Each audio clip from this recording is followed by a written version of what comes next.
네, 할렐루야.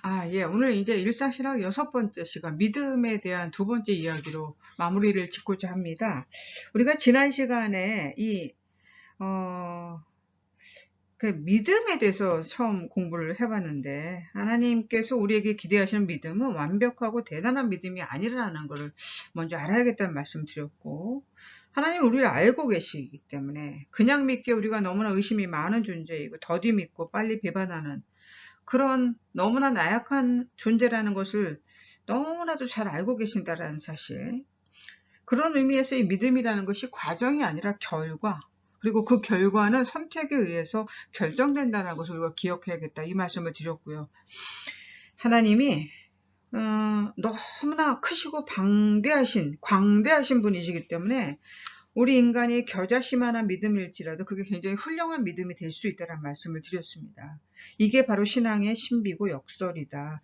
큰 믿음이 없는 게 문제가 아니라 작은 믿음조차 제대로 갖고 있지 못하다라는 게 더욱 큰 문제다라는 사실을 우리가 지난 시간에 살펴봤고요. 오늘은 이 천지 만물을 창조하신 하나님, 이 만드는 것의 그 신비로움, 그것에 대해서 좀 잠깐 얘기를 드리고 싶습니다. 시작하겠습니다.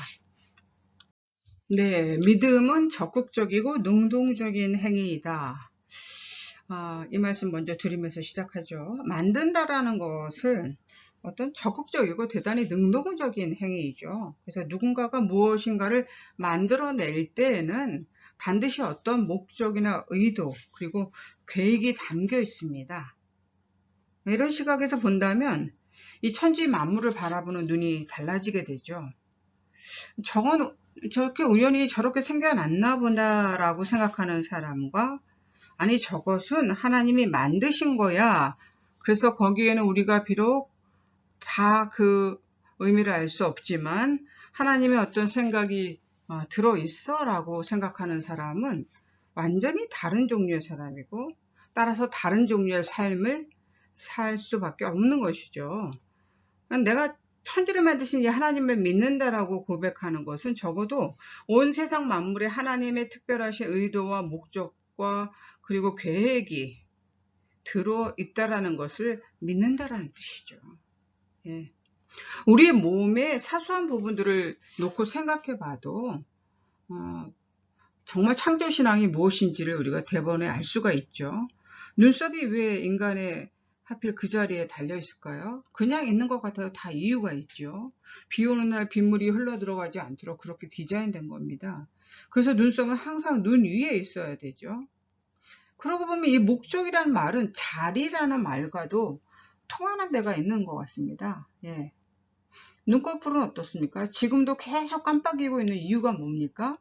이런 움직임을 통해서 눈에 기름칠 해주고 위험물질로부터 우리를 보호해주고 이러는 거 아닙니까? 우리가 의식하지는 못하지만 이 눈꺼풀의 깜박임이 평균 4초에서 5초에 한 번 정도라고 합니다. 그럼 1분이면 12번, 1시간에 720번, 하루 8시간 잔다고 치면 모두 11,520회를 하루에 깜빡이는 거거든요. 코로 숨을 쉬는 활동도 그렇습니다. 숨을 한번 들이쉴 때마다 그 숨이 폐를 통해서 피 속으로 산소를 공급해 주는 거거든요. 심장은 그 피를 펌프질해서 온몸에 퍼져 있는 실비출을 통해서 다시 내보내고, 또한 모든 노폐물을 걷어들입니다. 이 실필줄 하나도 존재의 이유와 목적이 있다라는 거. 사람이 얼마나 이 사람의 인체가 신비로운 가운데 어떤 존재의 이유와 목적을 가지고 그 자리에 자리하고 있는지를 우리가 알아야 된다는 거죠.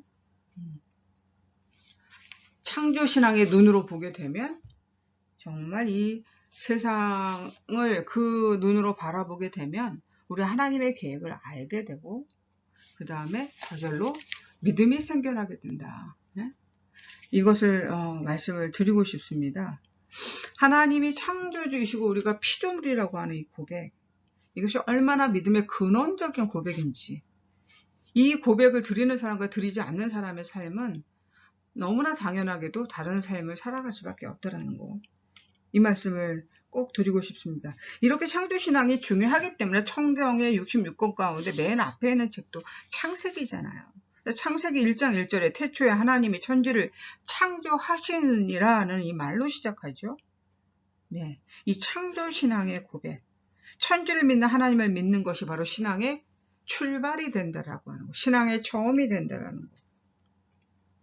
이것을 우리가 꼭 기억해야 되겠습니다. 이 눈으로 세상을 바라보면 우리 하나님의 계획을 알 수 있게 된다. 그래서 이 창조신앙의 고백은 단순히 하나님의 창조 능력과 신비를 감탄하는 데 그치지 않고 그것은 근본적으로 하나님이 창조주이시고 우리가 피조물이라는 고백이다. 아까도 드린 말씀이죠. 예. 이 천지를 만드신, 이 천지를 초월하신 초월자 하나님, 예. 그래서 피조물인 우리는 유한하지만 하나님은 무한하신 분이시고 천지 만물은 이 시간과 공간의 제약 아래에 있지만 창조자 하나님은 그 너머에도 그 안에도 계신 분이다.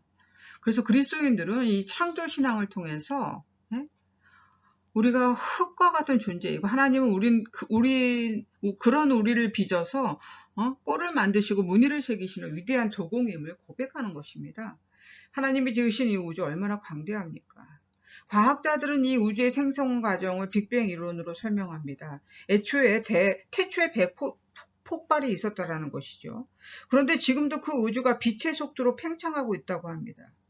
그러니 우리는 이 광대한 우주의 한 구석의 먼지보다도 더 작은 이 태양계에서 그리고 태양의 주위를 맴돌고 있는 지구에 몸붙여 살아가고 있는 존재인데 이 지구 환경이 우리의 생명을 기적처럼 지탱해주고 있다는 것이죠.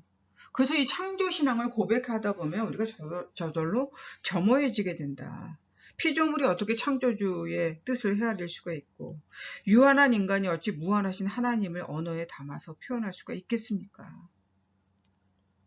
처음이자 마지막이 되시고 처음도 없고 나중도 없는 그분이시고 시간과 공간의 제약을 받지 않는 영원 무궁하신 분, 그래서 삶과 죽음 너머에 계신 분, 이게 바로 카일 바르트의 고백이잖아요. 예. 그분을 하나님이라고 고백했거든요. 바로 그런 하나님, 그 창조자 하나님이 우리가 믿는 하나님이다라고 하는 이 고백이 저와 여러분에게 꼭 있어지시기를 주의 이름으로 간절히 축원드립니다. 창조주 하나님, 주님께서 정성으로 만드신 이 창조세계에 우리를 빚으신 목적과 섭리를 깨닫고 그 의미를 발견하고 나누며 살아가게 하옵소서. 주 예수 그리스도의 이름으로 기도드립니다. 아멘.